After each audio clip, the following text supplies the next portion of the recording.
Bismillahirrahmanirrahim.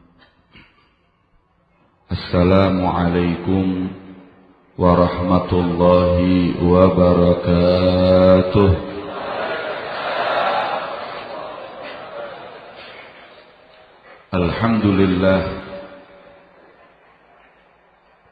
Alhamdulillahi hamdan katsiran tayyiban mubarakan fihi ala kulli hal. ونعوذ بالله من أحوال أهل الضلال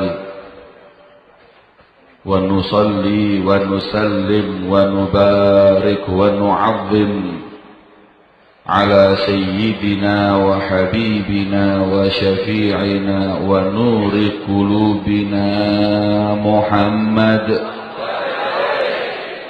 أصل الجمال ومنبع الكمال ومستودع الجلال وعلى آله وصحبه بالغدو والآصال أما بعد سبحانك لا علم لنا إلا ما علمتنا إنك أنت العليم الحكيم رب اشرح لي صدري ويسر لي أمري واحلل عقدة من لساني يفقه قولي آمين يا رب Amin ya rabbal alamin. Sedaya para alim ulama, para habaib, para kiai, para tokoh masyarakat, para sepuh lan bini sepuh ingkang mugi-mugi tansah dimulyakaken Gusti Allah Subhanahu wa taala.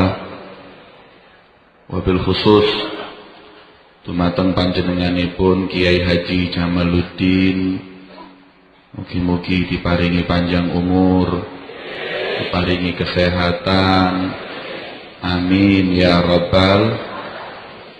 Sedaya para hadirin hadirat, para pecinta Kanjeng Nabi Muhammad sallallahu alaihi wasallam ingkang mugi-mugi diparingi syafaatipun Kanjeng Nabi Muhammad, amin ya rabbal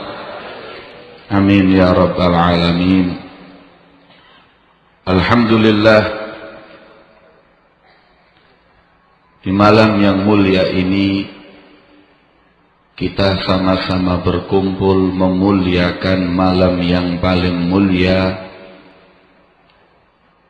yaitu malam dilahirkannya Nabi yang paling mulia, makhluk yang paling mulia, beliaulah junjungan Nabi besar Muhammad sallallahu alaihi wasallam. Mugi-mugi berkat Kanjeng Nabi kula lan jenengan sedaya mendapatkan saadah, kebahagiaan hidup dunia maupun kelak di akhirat berkatipun Kanjeng Nabi, amin ya rabbal amin ya rabbal alamin. Para hadirin hadirat, para rawuh rahimakumullah. Di dalam majelis yang mulia ini kita sama-sama berkumpul meluapkan rasa gembira kita, meluapkan rasa syukur kita atas dilahirkannya beliau junjungan Nabi besar Muhammad, yang insya Allah dengannya kegembiraan kita kelak akan membuahkan syafaat Rasulullah. Qul bifadlillahi wa birahmatihi fabidzalika falyafrahu. Sayyidina Abdullah bin Abbas, mufassir hadhil ummah, beliau berkata bahwa firman Allah, katakanlah wahai Muhammad, yang karena keutamaan dan rahmatnya maka bergembiralah atas rahmat tersebut. Rahmat itu tiada lain dan tiada bukan adalah sang Nabi, sang pemilik syafaatul uzma, beliaulah junjungan Nabi besar Muhammad. Innama ana rahmatul muhda. Karena beliau sendirilah yang telah berkata, sesungguhnya aku adalah hadiah rahmat dari Allah untuk umat. Wa ma arsalnaka illa rahmatan lil alamin. Dan tak aku utus engkau wahai Muhammad kecuali sebagai sang rahmat bagi alam semesta. Maka rahmat yang mesti kita bergembira dengan adanya tiada lain adalah beliau junjungan Nabi besar Muhammad sallallahu alaihi wa ala alihi wa sahbihi wasallam. Maka peluapan kegembiraan kita atas wujud beliau Nabi besar Muhammad sallallahu alaihi wasallam adalah ibadah, adalah rasa syukur kita kepada Allah yang telah dijadikan kita sebagai umat paling mulianya Nabi, yaitu beliau Nabi besar Muhammad. Bushra lana ma'syaral islami inna lana minal inayati ruknan ghaira munhadimi lamma da'allahu da'ina li ta'atihi bi akramir rusli kunna akramal umami.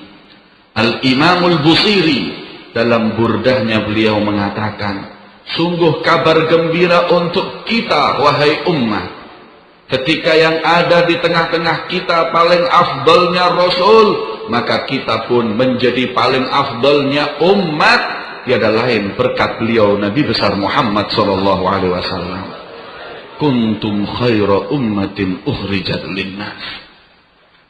Maka dalam riwayat disebutkan bahwa malaikat berkata, ajaban kaifa ajab lil umami sabiqah mimman naja kaifa naja ma'a kafratil ahwal. Dawuh para malaikat, sungguh mengherankan dan sangat mengherankan untuk umat-umat terdahulu, umat Nabi Nuh, umat Nabi Musa, umat Nabi Isa, yang mana mereka bisa selamat kelak di hari kiamat, padahal hari kiamat adalah hari yang sangat genting dan menakutkan. Mana mungkin umat para nabi terdahulu bisa selamat, kata para malaikat. Tapi kata malaikat selanjutnya, wa ajaban kaifal ajab, dan yang lebih mengherankan lagi dan sangat mengherankan, li ummati Ahmad, untuk umat Nabi Muhammad, mimman halak kaifa halak. Kok bisa ada yang binasa, kok bisa ada yang celaka kelak di hari kiamat. Walaqad hazu ni'matal uzma wa izzatal kubra, padahal mereka sudah punya nikmat yang paling besar, kemuliaan yang paling agung, yaitu beliau junjungan Nabi besar Muhammad. Malaikat gumun, nek wonten setunggal dari umat Nabi Muhammad binasa, bukankah mereka sudah punya wasitatul uzma, perantara yang paling agung dari Allah? Bukankah mereka adalah afdalnya umat Nabi besar Muhammad? Maka tidak lain dan tidak bukan orang-orang yang mereka lolos dari syafaat Nabi Muhammad adalah memang orang-orang yang lari dari beliau Rasulullah, yang krisis mahabbah, krisis kecintaan kepada Nabi Muhammad, yang bahkan mungkin tidak kenal Rasul walaupun dia adalah seorang dari umat Nabi Muhammad. Allahumma sholli ala Muhammad.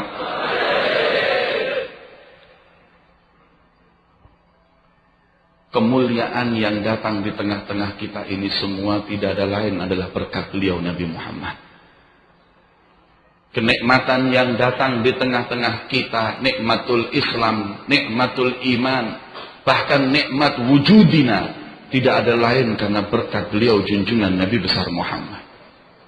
Hingga Sayyidina Abbas, paman beliau,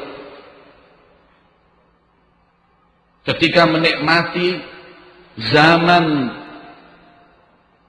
Islam, zaman iman, zaman kejayaan Rasulullah, zaman kemuliaan sebagai umat Nabi Muhammad, yang sebelumnya beliau mengalami zaman jahiliyah, maka beliau berkata kepada Rasulullah, ya Rasulullah, laqad asyraqatil ardu wa dha'at binurikal ufuku Wa nahnu fi dzalika nur wa fi dhiya'i wa sublir rasyadi nakhtariku. Gusti Kanjeng Nabi, semenjak lahirmu 12 Rabiul Awal, alam semesta bercahaya dan cahaya tersebut menembus segala alam.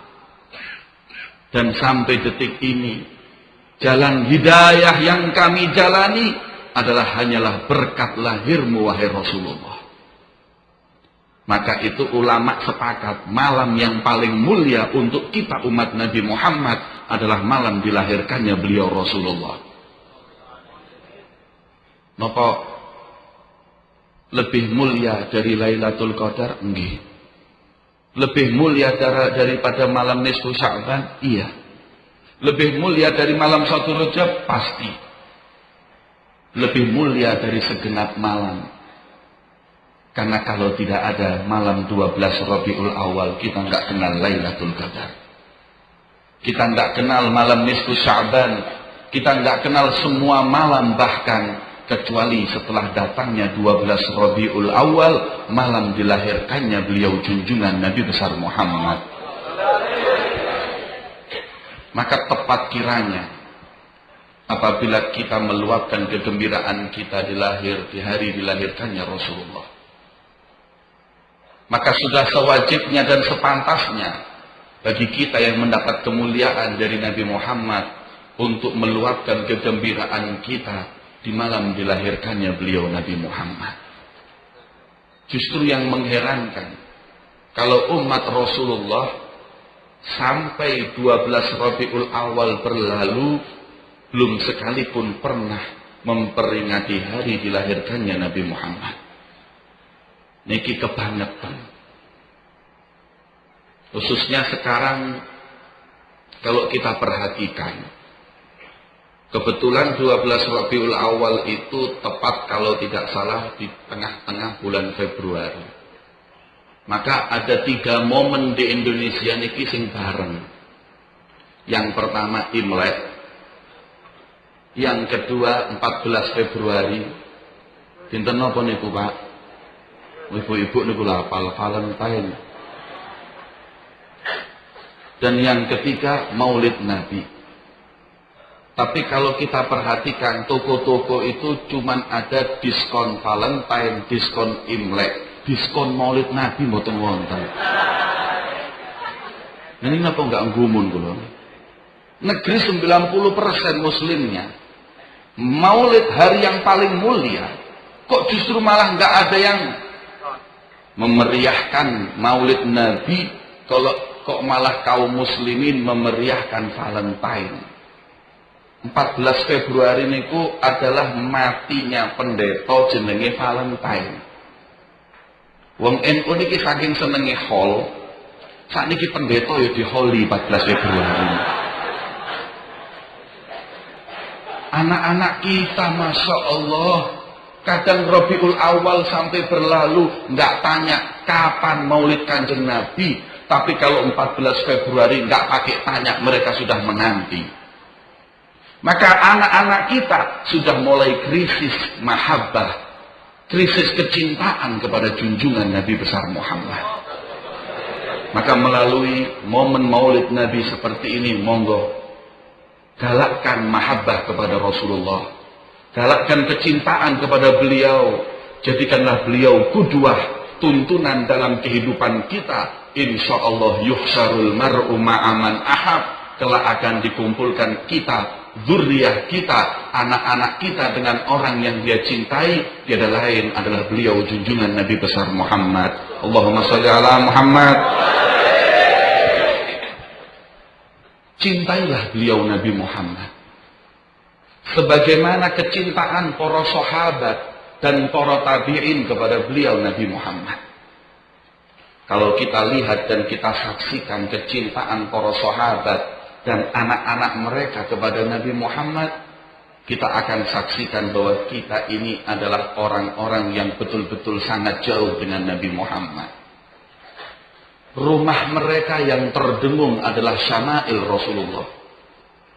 Rumah para sahabat sudah nggak usah lagi baca maulid, karena setiap saat yang ada selalu adalah sirah cerita perjalanan hidup Nabi besar Muhammad. Maka semenjak kecil pun anak-anak mereka tumbuh dengan kecintaan kepada Rasulullah. Suatu riwayat membuktikan seorang anak dari sahabat di zaman Khalifah Abi Bakar yang tiap hari, tiap saat selalu diceritakan tentang kemuliaan Nabi Muhammad, keindahan wajah Nabi Muhammad, hingga ada dalam batinnya kerinduan yang berat kepada beliau Nabi besar Muhammad. Suatu saat ketika ada seruan perang, seruan tersebut masuk ke rumah sahabat. Terdengar anak sahabat yang masih usia 13 tahun, 14 tahun tersebut, seruan perang, izin kepada bapak dan ibunya untuk ikut serta dalam peperangan. Sang ibu berkata bahwa umur masih terlalu kecil, belum saatnya untuk perang. Ayahnya pun juga begitu. Akan tetapi mendengar larangan kedua orang tuanya, anak sahabat tersebut semalaman menangis, nggak bisa tidur karena dicegah untuk ikut jihad di jalan Allah. Masya Allah, Pak. Anak sahabat niku lho Pak, nangis mboten saged tilem gara-gara dilarang jihad. Kalau anak sekarang kadang-kadang bapak ibu sing nangis ngejak mauludan. Apa ada anak kita yang sekarang nangis untuk taat, nangis ngejak sholat jamaah di masjid? Yang ada nangis minta dibelikan PS, nangis njaluk ditokokno dulingan. Sudah mereka cinta dengan dunia, nangis. Abna'us sahabat, anak-anak sahabat, mereka nangis karena ingin untuk jihad di jalan Allah. Ketika itu melihat sang anak yang gak tidur semalaman karena menangis, ibu hatinya luntur. Berkata kepada suami, ya udahlah Pak, kesian anak menangis semalaman hanya ingin ikut berjihad. Kalau seperti ini, biarkan saja dia pergi. Kata suami, wahai ibu, wahai istri, kalau engkau ridho anakmu pergi berjihad, ya sudah, saya akan bawa dia ikut berjihad. Saya ridho. Kemudian bapak tersebut memberi bisyarah kepada anaknya, nak, alhamdulillah sudah dapat ridho dari ibu, besok insya Allah kita ikut serta berangkat perang. Kabar gembira itu membuat dia malah nggak bisa tidur persiapan untuk esok harinya mau berperang. Tapi sang ibu masih bingung, anak umur 13-14 tahun kok kepingin perang. Apa yang dia ingini? Kalau ingin ghanimah, rampasan perang, nggak senang dengan dunia dia. Kalau ingin sanjungan, juga nggak pengen dia sanjungan. Apa gerangan yang membuat dia betul-betul mempunyai semangat untuk berjihad di jalan Allah? Esok harinya setelah subuh itu datang, sholat berjamaah, seruan perang ketika itu sudah didengungkan, sang anak menunggu orang tuanya di depan pintu rumah. Ketika bapak tadi keluar, sang anak izin kepada ibunya untuk ikut perang di medan perang. Ketika izin, sang anak tadi merangkul ibunya. Sambil merangkul, sambil berbisik di telinga ibunya dengan bisikan, ya ummi, wahai ibuku, ini stushhidtu, kalau sampai nanti aku mati di medan perang, amatu ballighina salama ila Rasulullah. Kemudian nanti ketika ruhku bertemu dengan ruh Nabi Muhammad, napa jenengan boten kirim salam dumateng Kanjeng Nabi Muhammad. Bakatil nangis ibu, nak, nggih Bu. Saya setiap hari hanya sekedar mendapat cerita tentang Nabi Muhammad. Setiap hari saya hanya mendapat syama'il beliau. Saya rindu ingin bertemu dengan beliau. Dan tidak ada cara yang paling tepat seperti mati dalam jihad. Insya Allah apabila aku meninggal dunia, pasti ruhku bertemu dengan ruh Nabi Muhammad. Dan itulah tujuanku, aku ingin ikut medan perang berjihad di jalan Allah. Seorang anak yang usia segitu Pak, cinta mati kepada Nabi. Bahkan ingin meninggal hanya ingin untuk memandang wajah Rasulullah. Allahumma sholli ala Muhammad. Makanya kalau kita lihat buku para salaf, sudah menjadi hal yang lumrah anak sebelum balik harus mimpi ketemu Nabi Muhammad. Ditarim, abna ahlat tarim, anak-anak orang-orang di tarim itu, kalau sudah sampai balik, belum sempat pernah mimpi ketemu Nabi Muhammad, gak diakoni anak be wong tuane. Sudah balik umur 14-15 tahun nggih, belum sempat sekalipun mimpi ketemu Kanjeng Nabi, belum pernah. Maka ini anak gak beres dalam tarbiyahnya. Gak ada sedikit pun kecintaan kepada Rasul, gak diakoni anak be wong tuane. Antalas rijal. Kau bukan orang. Betul-betul bukan orang yang berbaik, orang baik. Orang baik adalah ketika balik sudah pernah mimpi bertemu dengan Nabi Muhammad. Masya Allah. Kalau anak-anak kita zaman sekarang, jangan lagi yang balik. Sing wis duit putu papat durung sempet mimpi. Sing diimpeni niku artis tok ini. Kalau sudah setiap saat yang sering disebut adalah nama artis pemain bal-balan, ya gak bakalan Pak mimpi ketemu Kanjeng Nabi. Anak-anak kita sekarang masuk istiqomah mimpi ketemu Kanjeng Nabi. Sing mimpi Mbah Surip niku lha kene. Ini terjadi karena anak-anak kita haus dari tarbiyah, pendidikan untuk kecintaan mereka kepada Nabi Muhammad. Allahumma sholli ala Muhammad. Belum lagi sahabat Nabi Muhammad. Ma ra'aitu ahadan yuhibbu ahadan mithla ashabi Muhammadin Muhammadan. Kalau kecintaan dengan Nabi Muhammad, maka enggak ada seperti para sahabat. Hingga dikatakan tidak ada orang yang cinta dengan orang yang lain seperti para sahabat Nabi Muhammad mencintai Nabi besar Muhammad. Bukan cuma kecintaan itu ada pada lisan mereka, tapi berani mengorbankan harta mereka, ruh bahkan mereka korbankan demi kecintaannya kepada beliau Nabi besar Muhammad. Kalau kita mau ungkap cerita para sahabat, Thauban, sahabat Dzulbijadain, begitu banyak. Tapi ingin satu cerita riwayat seorang dari sahabat yang betul-betul mempunyai kecintaan yang sempurna kepada Nabi, beliaulah Sayyidina Bilal bin Rabah. Sayyidina Bilal itu saking cintanya dumateng Kanjeng Nabi, setelah meninggalnya Rasulullah nggak kuat lagi tinggal di Madinah. Sebab ketika beliau itu lewat ke pusara Rasulullah, beliau ingat Rasulullah, beliau nangis. Lewat mimbar Kanjeng Nabi, lihat mimbar Kanjeng Nabi, beliau nangis. Lihat anak Nabi Muhammad, beliau nangis. Selalu beliau menangis melihat sesuatu hal yang bernisbatkan kepada Nabi Muhammad. Hingga akhirnya beliau minta untuk pindah ke Damaskus, ke Syam.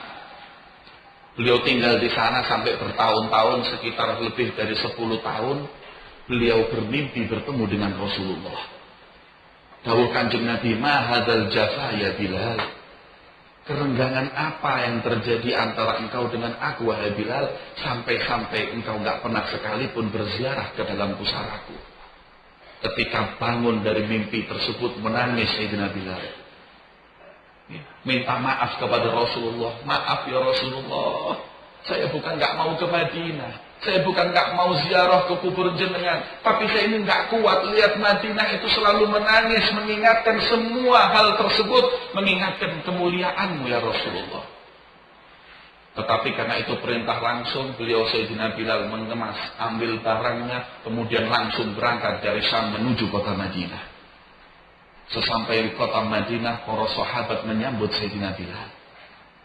Datang satu persatu dari sahabat, menyambut, memeluk Sayyidina Bilal, memandang Bilal pun mereka ingat Rasulullah. Ketika Sayyidina Bilal sampai ke pusara Rasulullah, beliau menangis di hadapan kubur Nabi Muhammad. Beberapa saat kemudian setelah beliau selesai berziarah, datang para sahabat satu persatu. Sayyidina Umar berkata, "Wahai Bilal, tolong sempatkan waktu untuk engkau azan, agar aku ingat zaman dikala ada Rasul di tengah-tengah kita." Jawab Bilal, "Maaf, wahai Khalifatul Rasulullah Amirul Mukminin Sayyidina Umar, Saya sudah janji setelah sepeninggal Nabi saya nggak mau azan. Sebab setiap kali azan saya ingat Rasulullah. Maaf, bukan saya mau menolak, tapi saya sudah janji. Datang ketika itu Sayyidina Utsman dengan permintaan yang sama, Bilal pun menolak. Hingga datang kedua cucu Rasulullah, Sayyidina Hasan dan Husain. Sayyidi Syabab Ahlil Jannah, tuan para pemuda kelak nanti di surga. Beliau datang mendatangi Bilal. Dalam riwayat Sayyidina Hasan, asbahun nas bi Rasulillah. Orang yang paling mirip wajahnya dengan Nabi Muhammad adalah Sayyidina Hasan. Dan apabila badan yang paling mirip dengan Rasulullah adalah Sayyidina Husain. Kedua raihanatun Nabi ini datang kepada Bilal berkata, wahai Bilal, lantunkanlah azan. Kami ingin mendengar agar kami teringat datuk atau kakekku Rasulullah. Ketika datang dua cucu Rasulullah tersebut, Sayyidina Bilal menangis. Beliau ingat setiap kali Rasulullah berjalan, Sayyidina Hasan diletakkan di punggung pundak sebelah kanan, Sayyidina Husain diletakkan di pundak sebelah kiri. Kemudian beliau berjalan, para sahabat mengatakan, ya Hasan wa ya Husain, ni'mal jamal jamalukuma. Seindah-indahnya tunggangan adalah tungganganmu. Kau menunggang paling afdolnya makhluk Allah, bahkan imam Nabi dan para Rasul, beliau Nabi Muhammad. Dijawab oleh Rasulullah, wa ni'mar raqibhuma. Dan seindah-indahnya penunggang adalah Hasan dan Husain. Mengingat hal tersebut, Bilal nggak bisa nolak lagi. Kalau kau yang meminta, aku nggak akan pernah untuk menolak. Maka naik Bilal ke menara Masjidin Nabawi. Ketika Bilal naik, belum Bilal azan, Sayyidina Umar sudah menangis. Ingat, di saat ketika Bilal sudah naik menara, senantiasa Rasul SAW beliau sudah ada di tengah masjid untuk melaksanakan sholat. Maka seakan-akan Sayyidina Umar mencari Rasulullah di masjid. Apa ada Rasulullah di masjid? Karena aku lihat Bilal sudah di menara. Maka ketika Bilal mengatakan Allahu Akbar, dojjatil Madinah. Semua orang penghuni Madinah, sahabat-sahabiyah mereka keluar. Hingga di antara mereka berkata, ayah ya Rasulullah. Apa hidup kembali Rasulullah? Apa datang kembali Rasulullah? Maka getaran tangisan di kota Madinah mengingatkan para sahabat dengan Rasulullah. Ketika mengatakan asyhadu an la ilaha illallah, gak sedikit dari para sahabat usia alaih, mereka pun pingsan mengingat Rasul dan mengatakan wa ya Muhammad, ya Rasulullah. Maka ketika Bilal mengatakan wa asyhadu anna Muhammad, ketika Sayyidina Bilal menyebut nama Nabi Muhammad, Bilal pun tidak meneruskan adzan wa usia alaih, beliau pun pingsan saking cintanya dan rindunya dengan Nabi Muhammad. Masya Allah. Getar nangisan di kota Madinah karena kecintaan mereka semua dengan Nabi besar Muhammad. Para hadirin, para rawuh, apa pernah kita sekali dalam umur hidup kita meneteskan air mata karena kerinduan kita kepada beliau Nabi Muhammad? Apa pernah kita nggak bisa tidur suatu malam karena cinta dan rindunya kita dengan beliau Nabi Muhammad?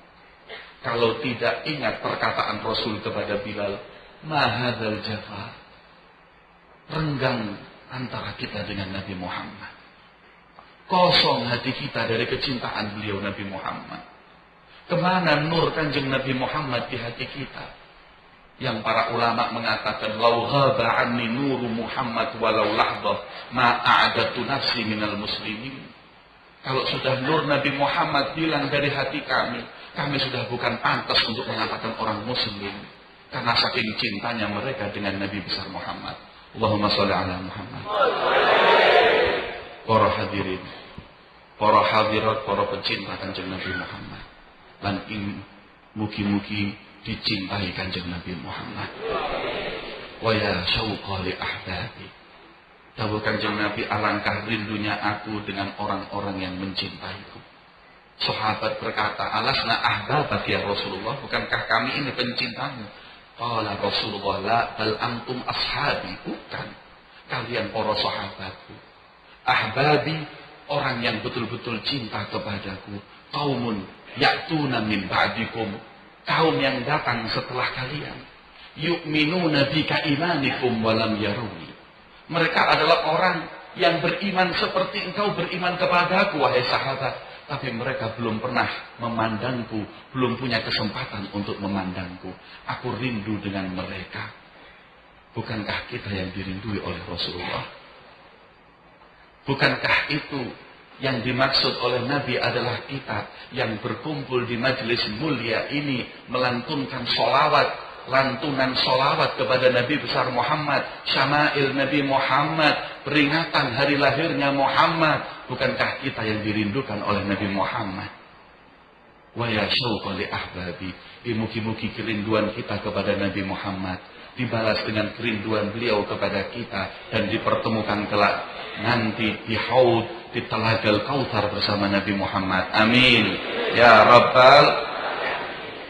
Mugi-mugi kula lanjut dengan sedaya mlebet swarga sareng Kanjeng Nabi Muhammad. Amin ya rabbal alamin.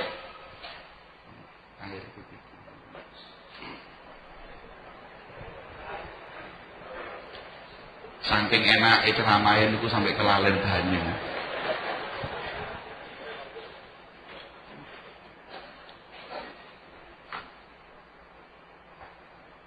Para rawuh, hadirin hadirat kaum muslimin muslimat rahimakumullah. Dawuh Kanjeng Nabi, kullu ummati yadkhulunal jannah. Sedaya umat niki bakalane mlebet swarga sareng Kanjeng Nabi. Amin. Illa man aba, kecuali sing moh. Sahabat nggih lho dijak mlebet teng swarga sareng Kanjeng Nabi kok nolak. Napa wonten kenikmatan yang lebih mulia dan lebih besar dari masuk surga bersama Nabi? Masuk surga aja sudah nikmat, apalagi bersama Nabi Muhammad. Kata Rasul, illa man aba, kecuali yang enggan masuk surga bersama Nabi. Pak, Bu, kula lanjut dengan sedaya nek ditawani kenikmatan dunia yang ringan saja ndak nolak. Napa meneh swarga? Makane gumun niku sahabat. Nek jenengan nggih Pak, ditawani omah anyar Pak. Purun napa mboten? Bu, jenengan ditawani montor anyar purun napa mboten? Pak, jenengan ditawani bojo anyar purun napa mboten? Jawabnya teng jero ati ya nggih. Kenikmatan yang seperti itu aja kita nggak nolak. Lah kok sekarang ada orang ditawani swarga nolak? Illa man aba. Faman ya'ba ya Rasulullah? Siapakah mereka yang enggan masuk surga bersamamu ya Rasulullah? Tahu Kanjeng Nabi, man ata'ani dakhalal jannah. Orang yang taat kepadaku kelak insyaallah akan masuk surga bersamaku. Wa man asani, tapi barang siapa yang menolak, barang siapa yang maksiat, barang siapa yang melanggar perintah Rasulullah, faqad aba, maka orang itu adalah orang yang enggan masuk surga. Coba kita lihat sirah hadis ini. Rasul begitu sayang dan cinta kepada kita, sampai beliau menyebut neraka buat umatnya nggak mau. Semestinya man ata'ani, barang siapa yang taat kepadaku masuk surga, barang siapa yang maksiat kepadaku masuk neraka. Mestinya ngoten. Tapi Rasul nyebut neraka buat umatnya nggak mau. Yang taat kepadaku masuk surga, yang tidak taat atau yang maksiat kepadaku adalah orang yang enggan masuk surga bersamaku. Nyebut neraka buat umatnya beliau nggak mau. Azizun alaihi ma'anittum, harisun alaikum bil mu'minina raufur rahim. Karena Rasul itu ikut merasakan penderitaan apa yang dirasakan umatnya. Sampai-sampai beliau mengatakan, la yusaku ahadukum min syaukatin illa wa ana ajidu alamaha. Dawuh Kanjeng Nabi, umatku jangan lagi masuk neraka. Seorang di antara mereka ada yang tertusuk duri, aku merasakan ikut pedihnya.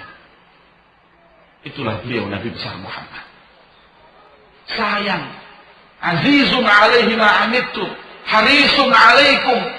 Beliau selalu berupaya agar kita semua masuk surga, mendapat hidayah. Wala sawfa yu'tika rabbuka fatardha. Ketika ditawari oleh Allah, apa yang kau ingin wahai Muhammad, aku akan beri sampai kau ridha. Jawaban Kanjeng Nabi napa? Idzan la arda ahadan min ummati finnar. Kalau itu pemberianmu ya Allah, maka aku tidak ridha, belum puas kalau ada seorang dari umatku masuk neraka ya Allah. Setiap umat beliau Nabi Muhammad harus masuk surga. Itulah haris, itulah keinginan beliau Nabi besar Muhammad. Tapi yang mengherankan, ada yang diajak ke surga tapi nolak. Siapakah mereka? Ya beberapa hadis Nabi yang sudah dimulai dari awal hadisnya dengan perkataan la yadkhulunal jannah, la yadkhulul jannah, la yadkhulul jannah. Hadis Nabi kalau sudah diawali dengan nggak masuk surga, nggak masuk surga adalah orang-orang yang enggan masuk surga bersama Nabi Muhammad. Maka siapakah mereka yang dikatakan Nabi la yadkhulul jannah? Monggo. Ada beberapa hadis. Pun subuh apa dereng niki? Jam 11 seprapat nggih, tasih wonten penceramah. Jadi saya singkat sedikit. Kiai Dhafir pun juga, Masya Allah. Ngapunten nggih Kiai, Masya Allah. Semestinya beliau dulu yang lebih tua.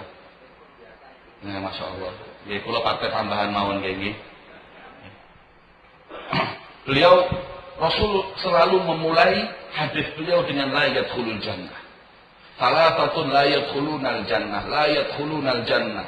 Mereka lah orang-orang yang enggan masuk surga bersama Nabi.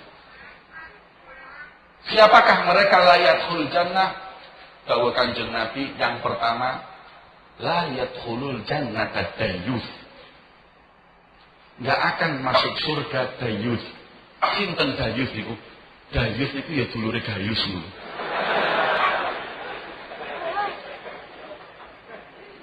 Memang jeneng lek wis Gayus, Dayyus niku repot mlebu swarga. La yadkhulul jannata dayyus. Dawuh sahabat, "Faman dayyus ya Rasulullah?" Ada dua riwayat.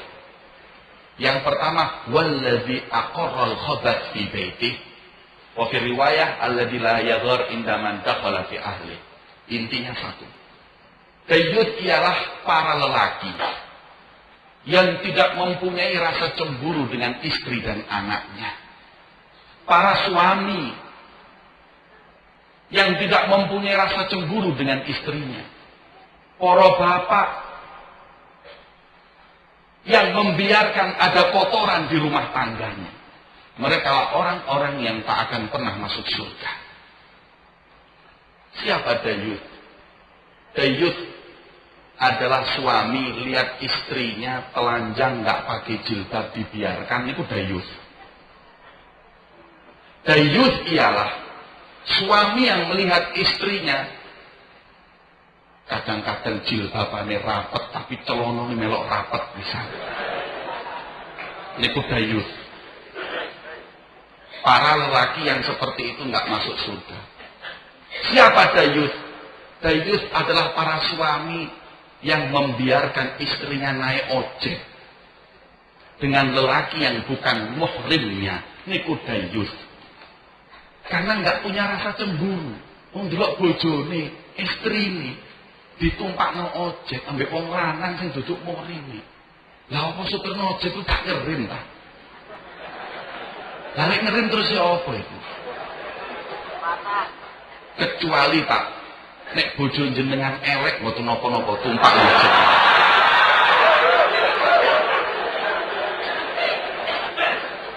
Setuju nggih? Setuju.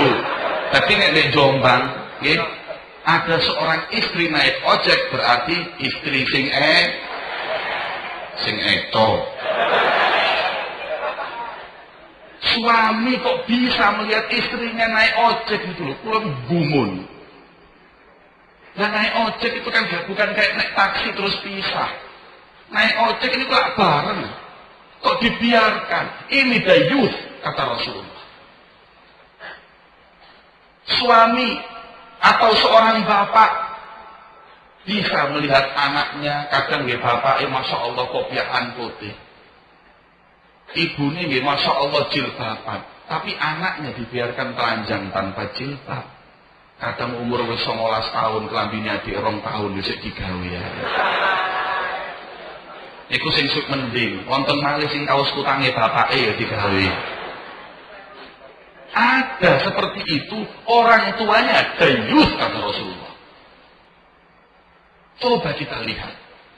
Kalau sudah kita lihat seorang bapak membiarkan anaknya duduk dengan laki-laki, naik motor dengan laki-laki, digonceng wong lanang, mulai bengi, itu orang tua yang dayus kata Rasulullah.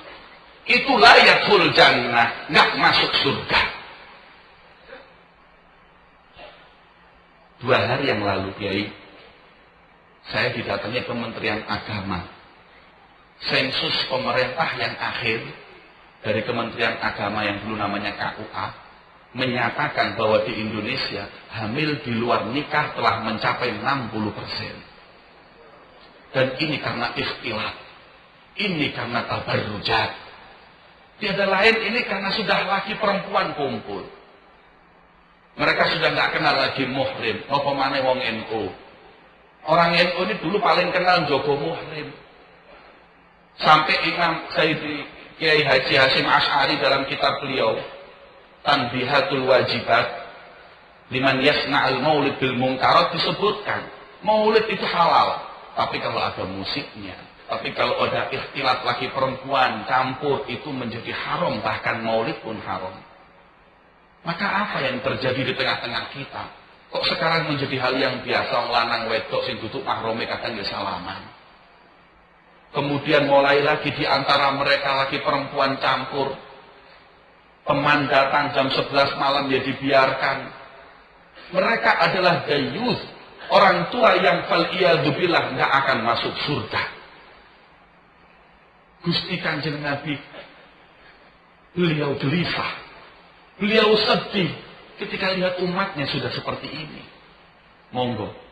Sekarang di negeri barat, saya mendapat kabar, saking banyaknya perselingkuhan dan perzinaan, hingga sekarang di beberapa kantor-kantor sudah mulai diadakan pemisahan laki-laki dengan perempuan.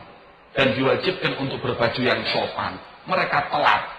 Kita diajarkan oleh Nabi 1400 tahun yang lalu menghargai wanita. Mereka sekarang sadar bahwa wanita itu dengan kebebasan justru malah nggak dihargai. Mereka dengan baju yang bebas justru mereka nggak ada nilainya. Islam yang menghargai para muslimah dengan jilbabnya, dengan diatur pertemuannya, semua ini adalah tiada lain karena kehormatan seorang wanita. Ini, makanya hati-hati. Kalau kita mikir nih bayang ngoten niku Pak. Istri kita, anak putri kita, kalau kita hargai itu seperti kalau kita itu punya handphone yang harganya mungkin 10 juta. Handphone nek 10 juta niku wonten bungkusnya rapi. Dan nggak semua orang bisa pinjam. Bahkan kalau ada yang mau pinjam didelok sik tangane rusuh napa gak. Terus nek wis disilih dideloki wedi digomblayu. Wong 10 juta. Niku handphone sing larang. Wonten handphone sing 50.000-an. Kayak wae jenengan niku lho, Pak. Semesem-mesem Bapak niku. Pikirin datine kaya waeku ya Allah, nggih. Yang 50.000 handphone niku, handphone yang murah itu biasanya nggak ada bungkusnya, mudo. Kalau ada yang pinjam gak dikekno, diuncalno, sur. Gak didelok maneh, balekno gak dibalekno gak apa-apa handphone 50.000-an. Niku bedone handphone sing 10 juta mbek sing 50.000. Istri kita juga ada yang seperti handphone 10 juta dan ada yang sing 50.000-an. Nek sing ditumpakno ojek bah balik gak balik niku handphone 50.000-an. Kalau yang dijemput lelaki, anak-anaknya jam 9 malam jagong di omah sampai jam 10, jam 11 tanpa ditemani orang tuanya. Itu adalah handphone 50.000-an. Tapi kalau apabila kita jaga, istri kita mau keluar harus dengan muhrimnya diantar. Anaknya mau keluar diantar, laki-laki yang bukan muhrimnya bertemu nggak boleh kecuali ditemani orang tua. Tanya, Loh kok kolot sih bapakmu? Gak kolot. Loh terus aku handphone 10 jutaan butuh saya ketemu. Ini dihargai wanita. Bukan terus tambah kolot. Enggak, ini menghargai wanita. Yang kalau kita hargai menghargai wanita, Nabi Muhammad pun akan gembira dengan kita. Begini. Coba mulai.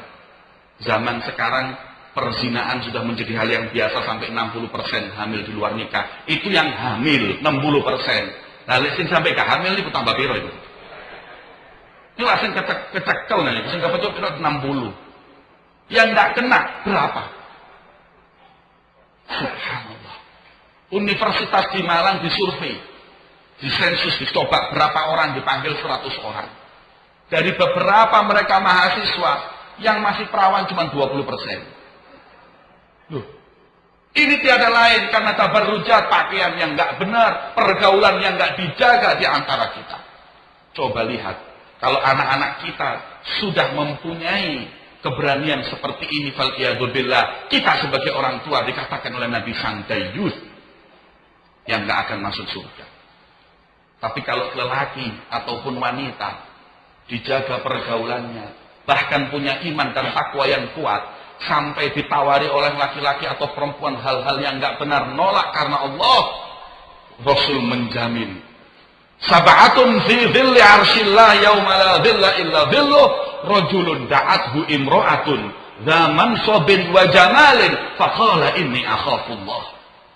Kata Rasulullah, dari 7 golongan manusia kelak nanti di yaumil kiamah yang mendapat syafaat Nabi, mendapat naungan Allah, salah satunya lelaki atau perempuan, para pemuda-pemudi yang diajak oleh lawan jenisnya untuk berbuat hal yang nggak benar, perzinaan maupun lainnya, menjawab inni akhafullah.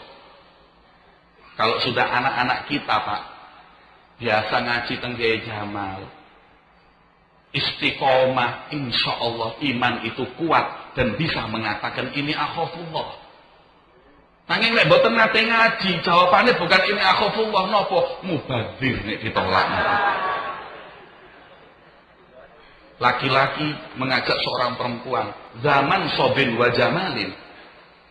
Lelaki yang punya kedudukan, punya harta yang banyak, punya keindahan wajah, mengajak seorang wanita, ayo nonton bioskop. Jawabannya, enggak mau, karena enggak ada pernikahan di antara kita. Ini akhafullah, saya takut kepada Allah. Maka pemudi seperti itu adalah yang mendapat kelak naungan Allah di hari tiada naungan selain naungannya. Sebaliknya laki-laki diajak seorang wanita yang cantik, anak orang kaya, untuk melakukan hal yang enggak baik, kayak nonton bioskop, tak bayari. Enggak, saya enggak mau. Ini akhafullah, saya takut kepada Allah. Kalau sudah jawaban itu ada, niscaya mereka adalah orang-orang yang telah mendapat naungan Allah di hari tiada naungan kecuali naungannya. Kita mesti harus mencetak pemuda-pemudi seperti itu, dan itu bisa tercetak kalau mereka adalah orang-orang yang gemar ngaji, istiqomah hadir pengajian. Ngaji itu jadikan warisan, Pak. Saya beberapa saat yang lalu hadir pengajian di Kuitang, Jakarta. Lil Habib Ali bin Muhammad Al-Habsyi. Saya tanya kepada orang yang di sebelah saya. Saya tanya, sudah mulai kapan ngaji di sini? Beliau senyum. Mulai semenjak zaman Habib Ali, mbah saya istiqomah sama beliau. Kemudian anaknya Habib Muhammad bin Ali meneruskan pengajian di Kuitang. Bapak saya juga istiqomah dan saya selalu diajak. Sekarang di zaman Habib Abdurrahman juga saya istiqomah dan saya sudah menyiapkan anak dan cucu saya untuk hadir majelis seperti ini. Masya Allah. Maka majelis adalah warisan buat mereka. Maka pengajian dengan Kiai Jamal ini jangan buat pengajian buat kita saja, untuk kita dan zuriyah kita sebagai warisan ketika kita nanti meninggal. Nah kalau orang sekarang nih Pak nggak seneng ngaji, warisannya ya TV petang puluh ini Bu. Lalu diwarisi TV petang puluh ini ya bobrok akhlaknya, rusak cara berpikirnya. Karena TV itu sudah nggak ada lagi saringannya. TV ini semua masuk, aliran apapun masuk, kemaksiatan apapun ada. TV di negeri kita ini TV yang merusak moral. Kalau sudah anak kita pasrahkan pendidikannya dengan televisi, ya yang terjadi itu 60% hamil di luar nikah, ini karena tarbiyah didikan televisi. Kalau anak ditekoi bendino, sinetron, yang isinya sinetron ini pacaran toh. Ya sudah, akhirnya anak itu terdidik untuk bagaimana caranya pacaran. Cara berpakaian yang nggak benar. Maka mesti kita hati-hati. Didik anak-anak kita masuk ke pondok pesantren, ngaji pengajian yang istiqomah, agar insya Allah bisa mengatakan inni akhafullah ketika diajak hal yang seperti itu. Ada riwayat di Mesir seorang lelaki namanya Syabun Miski. Syabun Miski itu seorang laki-laki di Mesir yang walaupun ekonominya agak sedikit lemah, tapi dikenal seorang yang parasnya indah, apa jenenge ganteng. Nek zaman sakniki mirip Habib Jamal titik ngoten. Gak usah protes. Nek protes kula mandeg ceramah niku nggih. Wae wong sing jenenge Jamal niku ganteng delon Ki Jamaluddin itu. Nah sampai ngamuk nggih pun ngamuk mbek kiai ini nggih. Beliau seorang yang menawan wajahnya, para wanita menginginkan sesuatu hal yang enggak baik.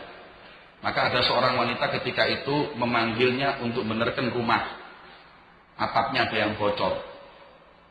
Ketika lelaki itu masuk, dikunci pintunya. Ayo, aslim nafsak, serahkan dirimu kepadaku, berbuatlah zina. Seorang wanita cantik, menggiurnya, bahkan mengancamnya. Kalau sampai kau menolak permintaanku, aku akan teriak. Maka orang kampung akan datang, pasti akan memukulimu. Aku akan katakan kau mau ingin memperkosaku. Bingung lelaki itu. Tapi lelaki itu berkata, ini akhafullah. Saya takut sama Allah. Saya nggak mau tahu. Turuti perintah saya. Hubungan dengan saya. Atau saya teriak di kampung. Bingung. Kemudian akhirnya mendapat pikiran, oh iya, saya mau. Tapi izinkan saya untuk masuk kamar mandi. Untuk mandi, bersihkan badan. Setelah itu monggo. Kau ingin apa, aku turuti. Wanita itu berpikir, oh, tambah resik, ganteng, resik, tambah Masya Allah. Nih, nek ganteng, kepet, tetap kayak mambu. Nih.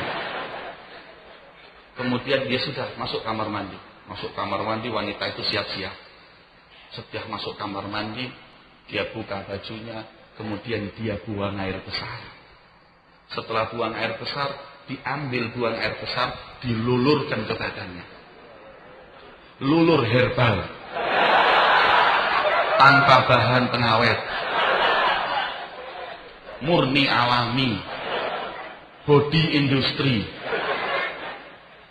diusapkan ke semua badannya. Setelah diusapkan ke semua badan, dia keluar. Ayo, mau kau sama aku sekarang? Ya masuk ganteng kayak ngono. Kemudian mengatakan, keluar, ukhruj, keluar kau. Jijik. Maka kalau perempuan itu mengusir, dia pun keluar. Setelah keluar dia lari. Sampai di kampungnya, wong kampung geger bingung. Nopo wonten WC umum lewat nih. Kemudian orang itu keluar mengatakan, apa niki? Lelaki tersebut cepat lari sampai di rumahnya, dia mandi. Dia bersihkan badannya, kemudian dia berwudu, dia berdoa. Sunnah taubah. Sholat sunnah taubah. Kemudian setelah itu ketiduran. Setelah tidur, dalam tidurnya beliau mimpi bertemu dengan Nabi Muhammad. Kanjeng Nabi berseri-seri, wajahnya girang. Kal ana aftakhir bika ya syab. Kula niki bangga denganmu wahai pemuda yang berani mengatakan ini akhafullah. Kemudian pemuda itu mengatakan, iya Rasulullah, saya malu. Tetangga-tangga saya ini sekarang sudah ngecap saya orang yang bau gak enak. Ya Rasulullah, fitnah apa ini? Kata Rasulullah, jangan khawatir. Saya girang, saya gembira denganmu wahai pemuda. Takwa dan imanmu yang begitu tinggi kepada Allah. Kemudian beliau ketika itu mengatakan kepada pemuda itu, iqtarib ya hadza, mendekatlah kau. Ketika mendekat, semakin mendekat, fa'anaqahu Rasulullah, dipeluk oleh Rasulullah dan diusap badannya oleh Kanjeng Nabi. Gembira pemuda tersebut, bekas usapan Kanjeng Nabi tersebut. Ketika pemuda itu bangun, wewangian tangan Rasulullah nggak hilang mulai saat itu sampai beliau meninggal dunia. Sampai disebut syabun miski, pemuda bau misik, sebab dimanapun pemuda itu berjalan, bau misik Rasulullah itu ada melekat. Bahkan jalan yang pernah dijalani pemuda tersebut bisa diketahui bahwa sabun miski barusan lewat sini karena misiknya yang nggak hilang. Niki berkatin apa Pak? Ini berkat takwa dan iman menjaga kehormatan. Subhanallah. Mugi-mugi pemuda-pemudi kita termasuk pemuda-pemudi sabun miski tersebut yang jauh dari segala kemaksiatan dan membuat bangga hati Nabi Muhammad. Amin ya rabbal. Iku sing pertama. Yang kedua, sing sabar, tasik wonten sedoso niki. Yang kedua, yang disampaikan oleh Nabi Muhammad, la yadkhulul jannah adalah musaddiqun bisihri. Golongan orang-orang yang percaya ilmu hitam dan paranormal. Mereka lah orang yang enggan masuk surga bersama Nabi Muhammad. Suatu saat Rasulullah bercerita, aku ditampakkan oleh malaikat umat para nabi. Ada yang Nabi punya 2 umat, punya 3. Ada yang punya umat begitu banyak, yaitu umat Nabi Musa. Kemudian aku tanya, umatkukah itu? Bukan, itu loh umatmu di ufuk begitu banyak. Kemudian siapa itu? Itulah umatmu wahai Muhammad. 70.000 di antara mereka tanpa hisab masuk surga. Dan setiap 70.000 mereka memberi syafaat, wa minhumul hafiyat. Dan mereka mempunyai percik-percik yang juga masuk surga. Masya Allah, siapakah mereka? Humul ladzina la yarqaun wa la yastarqun wa ala rabbihim yatawakkalun. Mereka lah umatmu yang masuk surga nggak pakai hisab, yang nggak kenal ramalan, nggak suka meramal, nggak suka ilmu hitam dan nggak suka paranormal. Maka Ukasah ketika itu mengatakan, hal ana minhum ya Rasulullah. Apakah aku termasuk golongan 70.000? Kemudian beliau mengatakan, anta minhum ya Ukasah. Engkau dari 70.000 tersebut, wahai Ukasah. Kemudian yang lainnya berkata, hal ana minhum ya Rasulullah. Sabakoka Ukasah. Apakah aku juga termasuk itu ya Rasulullah? Kedahuluan Ukasah. Makanya kalau ono sing apik, pengajian, ojo telat. Nih, sabakoka Ukasah. Kedisian Ukasah oleh karen-karen ini sampean. Nih. Makanya adalah kebaikan fastabiqul khairat. Pengajian, acara khitanan masal, santunan anak yatim, fastabiqul khairat. Kalau enggak ya sabako kau kasah. Kemudian kata Nabi, itulah mereka golongan yang enggak akan dihisab oleh Allah masuk surga bareng Rasulullah, yaitu golongan layar pun enggak seneng ramalan, enggak suka jimat-jimat yang enggak benar. Wa ala rabbihim yatawakkalun, mereka hanya tawakal kepada Allah. Golongan itu adalah golongan orang-orang yang tidak pernah SMS rek spasi jodoh, itu gak tahu. Rek spasi weton, nah niku wis, itu golongan-golongan sing repot mlebu swarga. Sedikit-sedikit percayanya sama gitu-gitu. Ate buka toko, buka warung, sik tak SMS sik. Rek spasi weton, dijawab, Anda nggak cocok kerja di air, nggak cocok kerja di darat, terus mumbulo kayak Gatot Kaca. Dia kali ngono yo gelem. Subhanallah. Rek spasi jodoh, lah apa? Orang yang ngurusi jodoh sampai saiki rabi gak payu-payu, lah apa sampean SMS ini? Jangan mau musaddiqun bisihri, orang-orang yang senang sihir, orang senang yang pesugihan dan lain-lain, yang senang klenik, yang senang dengan syirik, ini adalah mereka yang masuk surga dengan Nabi Muhammad. Man sahara faqad asyraka billah. Kulo niki kadang-kadang gumun. Haji-haji zaman sakniki niki haji nggih istiqomah. Umroh nggih istiqomah, ngaji istiqomah, Gunung Kawi ya istiqomah. Jare malaikat niki ya apa? Mlebu swarga ya gak oleh, mlebu neraka ya gak pantes. Lha wong haji mosok mlebu teng neraka. Mlebu swarga kata Nabi ya layak khulul jannah. Gimana nasib mereka? Orang-orang yang percaya seperti itu. Kita punya kitab dan sunnah. Pak, Bu, kalau kita sudah ada masalah sebagaimana para sahabat, datang ke para kiai. Datang ke para habaib, sowan ke mereka, minta jalan keluarnya. Mereka adalah pewaris Rasulullah. Mereka adalah wasithah bainan nabi wa ummati. Al-ulama humul wasithah bainan nabi wa ummati. Wasithah perantara kita dengan nabi adalah para ulama. Kalau sudah kita jauh dengan wasithahnya, lebih-lebih lagi dengan Nabi Muhammad. Kita datang ke mereka. Kepengin apa sih? Nggih, kula niki kepengin rezeki kula lancar. Kula ben Senin nyenen, ben Kemis yo ngemis. Tapi ora sugih-sugih. Terus sudah saya coba semuanya. Dukun niku yo tak parani, dukun niki tak parani, paranormal kono ngene tak parani, tapi ora sugih-sugih. Salah, Bu, salah, Pak. Datang ke para alim ulama, insya Allah mereka punya amalan-amalan yang jelas dari Rasulullah. Mau rezekinya lancar, mau rezekinya berkah, kata Rasulullah, baca surat Waqiah, lam tusibhul faqah. Orang yang istiqomah baca surat Waqiah dijamin gak bakalan melarat, rezekinya mesti dibarokahi oleh Allah.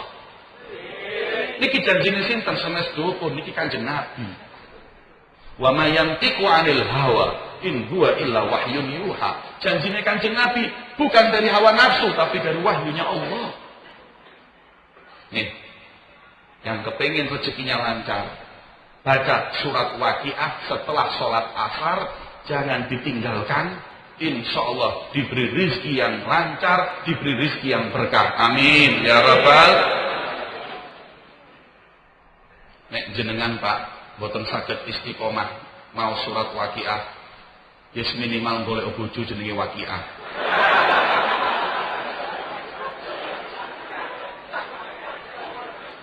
Sebab peng Indonesia niki paling seneng Pak jenengno anak padha mbek surat-surat teng Al-Qur'an. Kula nate sowan teng kiai, Assalamualaikum. Waalaikumsalam Habib, masyaallah. Kirani kula be tekan jenengan. Al-Fatihah. Alhamdulillah rabbil alamin. Kula mau surat Fatihah. Walau bauling amin. Setelah duduk, Bib, Masya Allah, Bib, minum apa, Bib? Teh atau kopi, Bib? Saya minum teh. Teh, Bib. Al-Fatihah. Ini kiai ini helat nih modelnya ini. Wonten majedupe sekedhik iki. Niki sampai Fatihah maneh awas niki. Kesel kula Fatihah terus boleh mau. Masya Allah, Bib, Mas kula niki girang, Bib. Al-Fatihah. Wes gak kuat niki ya Allah. Maneh sepisan Fatihah delok ning ngaring. Enggak taunya mau ngomong Fatihah, ada pembantunya keluar. Fatihah, kok niki dinteni gak teko-teko. Lho. Fatihah niku mau sinten nggih? Lha niki lebih babu kula jenenge Fatihah. Ya Allah Kiai, kula niki ketiwas maos Al-Fatihah ping 3 kula niku. Lah itu jenenge la Fatihah, lha jenenge Yasin, lah maca Yasin ping pira kula niki mau.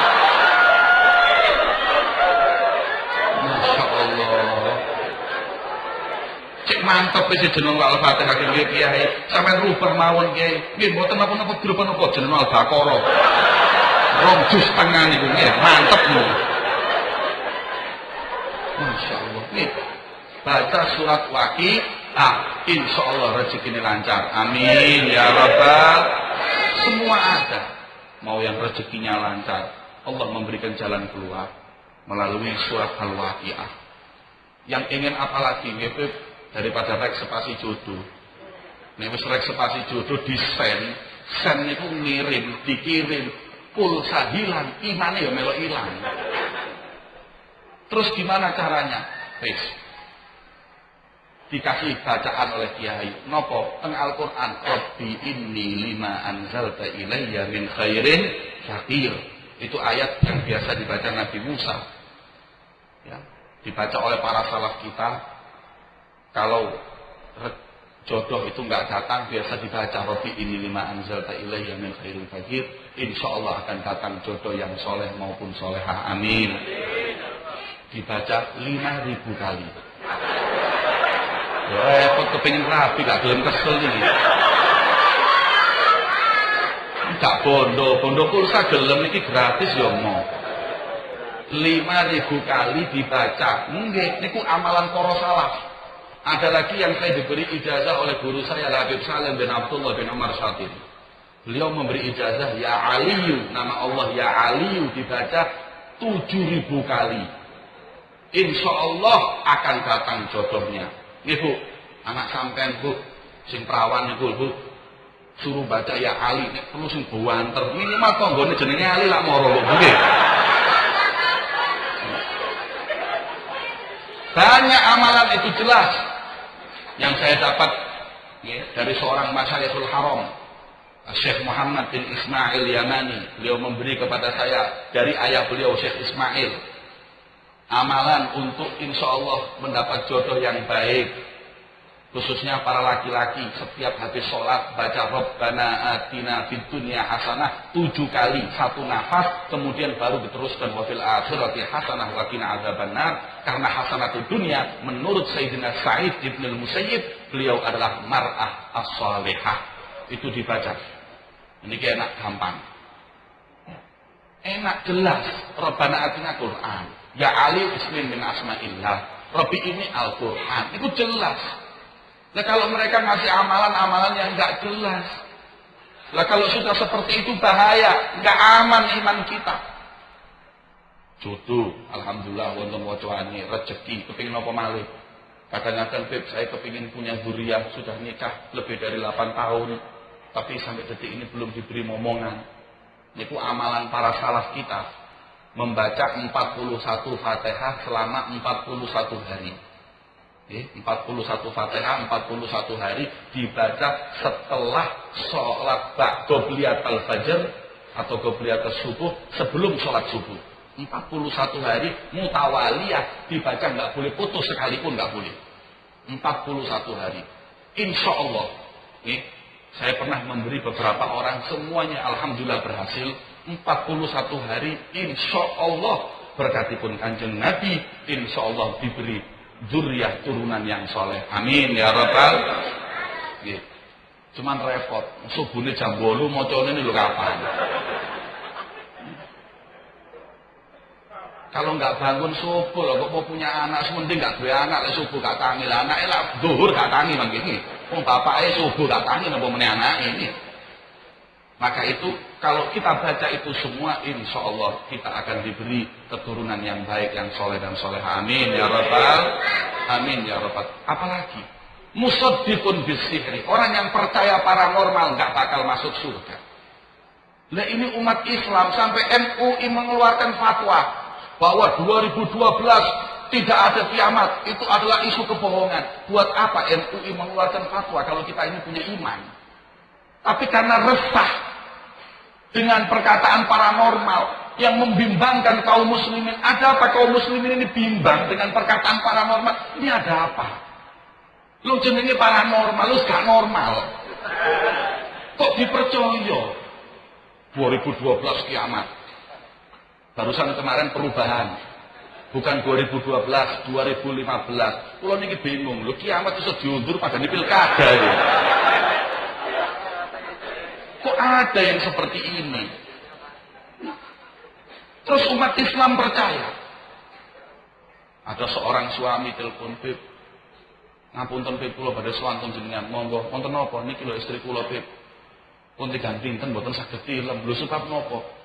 Niki dawuhe pirose dokter niku depresi. Shock. Loh, kenapa? Niku lho Beb, isu-isu kiamat niku lho. Oh iya, nggih. Terus coba bawa ke rumah. Sampai di rumah kula tanglet, motone wis mencicil. Wong telu dina gak turu nggih. Kula tanglet. Nggih Bu, wonten napa Bu? Nggih Beb, kula niki keweden kiamat Beb.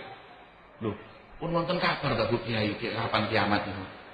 Dan niku lho Beb teng TV-TV, teng internet, koran-koran 2012 niku kiamat. Lho.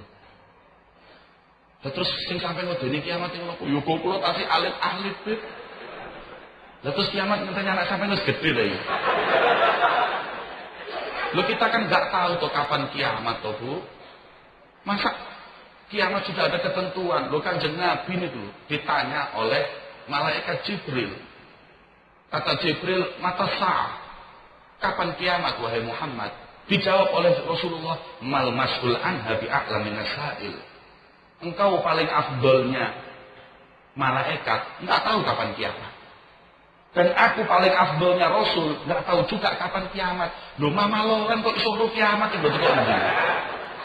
Luwih top kok malaikat, luwih top kok Kanjeng Nabi. Sirnya Allah dia buka, akhirnya turun kiamat, dia kiamat di sini.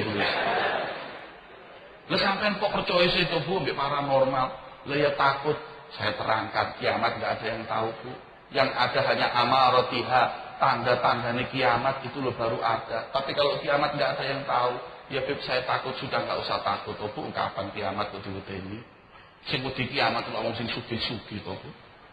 Omahe 10, montore 15, keweden kiamat ya masuk akal. Nah nek modal kula kalian jenengan iki keweden kiamat sing diwedeni iku napa? Omah KPR 12 tahun dhisik kurang 8 tahun. Sepeda motor gitu. Nyicil petang tahun dhisik kurang 3 tahun ngono beneran munggah. Apakah kiamat bukannya lebih cepat lebih baik, Bu? Ngoten gitu. Kalau kita meninggal ya tetap bojone sing nyaur, anake sing nyaur jenenge utang. Tapi nek kiamat kok 12 ya kok, Bu. Gitu Beb ya. Iya, Beb kalau itu doakan cepat kiamat, Beb. Loh, bingung. Kita pikir-pikir luwih wedi nyaur utang daripada kiamat itu. Percaya dengan paranormal sampai segitunya. Ini kata Rasulullah la yadkhul jannah. Enggak masuk surga yang seperti ini. Maka itu, para bapak, para ibu, didik, ini semua terjadi karena apa? Tiada lain karena anak-anak kita jauh dari ilmu. Anak-anak kita jauh dari warisan Nabi Muhammad. Anak-anak kita sudah jauh dari para alim ulama. Kalau sudah itu yang terjadi, fal'iyadzubillah min dzalik. Nabi Muhammad sudah mengatakan, mereka orang-orang yang musaddiqun bisihri, yang percaya saja, nggak masuk yang namanya surga. Bagaimana yang melakukan sihir? Bagaimana penyihirnya? Wa ma kafara Sulaiman walakinna syayatina kafaru yu'allimuna an-nasa sihra, kata Allah. Bukan Sulaiman yang kafir, tapi syaitan yang kafir. Kenapa? Karena syaitanlah guru atau yang mengajarkan kepada manusia ilmu hitam. Jadi paranormal itu lah murid-muridnya setan. Lah kok sampai marah muridnya setan? Kenapa kita percaya dengan mereka? Ini kalau kita sudah percaya dengan mereka, kita datang iman kita hangus. Dan kita termasuk golongan yang nggak masuk surga, kata Nabi Muhammad. Apa kita korbankan kebersamaan kita dengan Nabi Muhammad hanya dengan kita datangi mereka orang-orang yang tidak bisa menyelamatkan kita di dunia, lebih-lebih kelak nanti di akhirat? Monggo nggih Pak Bu, mulai saat ini jangan hiraukan televisi, rek-rek spasi itu tinggal. Jangan sampai anak-anak kita tergiur. Saya sudah sampaikan, televisi sama sekali tidak mendidik kita. Bahkan mengajarkan kita dalam hal-hal yang seperti itu, yang menjauhkan kita dari Nabi besar Muhammad sallallahu alaihi wasallam. Para hadirin, para rawuh, para pencinta Kanjeng Nabi Muhammad sallallahu alaihi wasallam.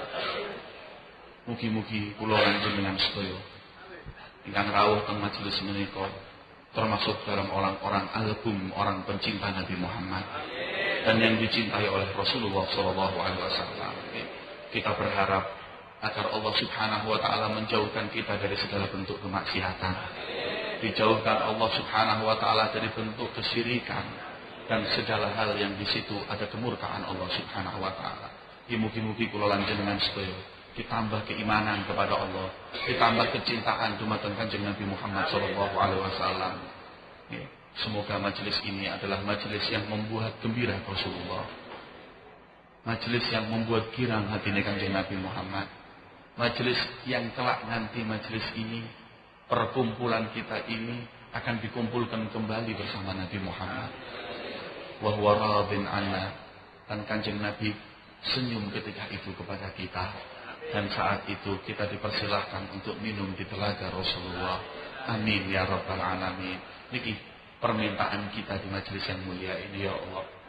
Kalau 40 majelis yang diisi 40 orang, kata Rasulullah, pasti seorang di antaranya ada yang mustajab doanya. Maka bagaimana dengan ribuan orang yang hadir di majelis ini? Mugi-mugi donga kula lan jenengan diijabahi Gusti Allah Subhanahu wa taala. Dan permintaan kita apabila diijabahi oleh Allah adalah di dunia kita husnul khatimah, di akhirat kelak kita bersanding dengan Nabi besar Muhammad. Amin ya rabbal alamin. Allahumma ja'al jam'ana hadza jam'an marhumah wa tafarruqana min ba'dihi tafarruqan ma'suma wa la taj'al fina wa la ma'ana syaqiyan wa la mahruman wa la matruda اللهم افتح لنا أبواب الجود وافتح لنا أبواب الكرم والسعود واجعلنا من أهل الوفاء بالعهود واربطنا ربطا لا ينحل بصاحب مقام المحمود سيدنا وحبيبنا وشفيعنا محمد صلى الله عليه وسلم. Allahumma ya Allah, kami bersimpuh di hadapan pintu rahmat dan keagungan-Mu ya Allah. Kami mengharap dan meminta dengan segala kerendahan kami di hadapan kekayaan-Mu ya Allah, di hadapan keagungan-Mu ya Allah. Jangan Kau tolak permintaan kami, jangan Kau tutup pintu ampunan-Mu ya Allah. Apabila Kau tutup pintu tersebut, kepada pintu siapa lagi kami meminta? Engkaulah zat yang paling loman ya Allah, Engkaulah zat yang paling rahmah ya Allah, Engkaulah zat yang paling kasih sayang ya Allah. Kami bersimpuh di pintu-Mu meminta dan berharap kepada-Mu. Perwasitah, perperantara paling afdalnya makhluk-Mu di bulan dilahirkannya Nabi-Mu Muhammad. Hasyaka anta ruddana khaibin ya Allah. Enggak mungkin Kau tolak kami ya Allah, enggak mungkin Kau sia-siakan kami dari majelis ini ya Allah. Ini majelis membuat gembira hati Nabi-Mu Muhammad. Apakah kegembiraan hati Nabi Muhammad lebih sempurna apabila Kau ijabahi doa kami ya Allah? Sempurnakanlah majelis ini dengan ya Allah, Kau berikan semua hajat-hajat kami ya Allah. Ya qadhiyal hajat iqdi hajatina wa ya muhawwilal ahwal hawwil halana ya Allah. Zat yang membolak-balik keadaan ya Allah, rubahlah keadaan kami menjadi keadaan yang lebih baik ya Allah. Keadaan rumah tangga kami menjadi keadaan rumah tangga yang lebih baik ya Allah. Para suami menjadi suami yang lebih baik, para istri menjadi istri yang lebih baik, para anak menjadi anak yang patuh kepada kedua orang tua dan yang lebih baik ya Allah. Kepadamu lah kami meminta ya Allah. Perlukanlah kami ya Allah, kabulkanlah kami ya Allah. Berikanlah kepada kami kemuliaan untuk bisa bersanding dengan Nabi-Mu Muhammad. Muliakan mata kami ya Allah kelak untuk bisa memandang Nabi-Mu Muhammad. Muliakan tidur kami dengan memimpi, dengan bertemu dengan Nabi-Mu Muhammad. Muliakan tangan kami untuk bisa mencium tangan suci Nabi-Mu Muhammad ya Allah. Sandingkan kami bersama beliau ya Allah. Ya Allah, jangan Kau haramkan permintaan kami karena dosa kami ya Allah. Allahumma la tuhrimna khaira ma indak li syarri ma indana bi mahdi judik wa karamik wa ihsanik. Ya Allah, kami banyak maksiat. Ya Allah, kami banyak melanggar perintah Nabi-Mu. Ya Allah, kami banyak selalu melanggar perintah-Mu. Tapi ya Allah, Kaulah zat yang maha sempurna, yang maha dermawan. Kami berwasitah kepada paling afdalnya Nabi-Mu. Jangan lihat kami, lihatlah kami umat Nabi-Mu Muhammad. Jangan pandang kami, pandanglah kami umat Rasul-Mu Muhammad. Jangan pandang kami yang penuh dosa, tapi kami tidak berkumpul di sini kecuali karena kecintaan kami kepada Nabi-Mu Muhammad ya Allah. Demi Allah ya Rabb, Kau tahu apa yang di hati kami. Tak ringan langkah kaki kami, tidak tergerak hati kami kecuali karena kecintaan kami dengan Nabi-Mu Muhammad. Apakah orang yang telah cinta kepada Nabi-Mu, kekasih-Mu Muhammad, Kau tolak permintaannya ya Allah? Ahli maksiat enggak Kau tolak ya Allah. Bagaimana dengan ahli taat? Orang yang jauh dari Nabi Muhammad Kau beri ya Allah. Bagaimana dengan pencinta Nabi Muhammad? Ya Allah, jadikanlah kami orang-orang yang selalu cinta dengan beliau Nabi Muhammad.